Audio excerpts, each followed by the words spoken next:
It's time for business news with Richard Southern. You can add another scary element to Halloween this year, Richard: inflation. Yeah, Erica, good to see you. I mean, inflation is spooking us off of, all sorts of things right now, but it's not scary enough to have us cutting back on our Halloween spending, according to a big survey by Lending Tree.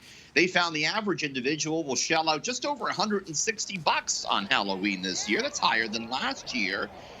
The more you make, the more you plan to spend. No big surprise there. Six-figure salary earners are planning to spend the most this Halloween, an average of $340. Close behind, though, parents with young kids. They're expected to shell out just over $300.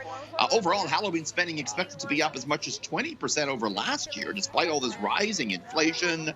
Younger consumers, and indeed those with kids, are saying they might spend more than they can afford, which, of course, is a little bit of a concern. As we reported last week, the price of the most important Halloween component, candy, is 13% more expensive this Halloween than it was last. But Erica, we don't want to give everything up, and I don't think we want to give Halloween up. So No, we're going to not for spend the a few bucks kids. on that. Yeah, okay. No. Remember when Uber Eats was all about food? Well, now you can have apparently pot delivered straight to your door, Richard. Yeah, and then you'll be maybe wanting the food after that, Erica. But this is a big announcement from Uber because, up until now, you couldn't have the drug delivered. There was a program where you could order it on Uber and then pick it up at a Tokyo Smoke, but this is all about delivery now. Starting today, if you're over 19, you can go on the Uber Eats app, and there is a cannabis tab, and there are three cannabis stores right now, just three in the city, but Uber tells me they hope to expand that soon. Now, while you will be able to order pot for immediate delivery on Uber Eats, it's not going to be delivered by Uber Eats drivers, as we hear from the general manager. The deliveries won't be carried out by our network of third-party delivery drivers.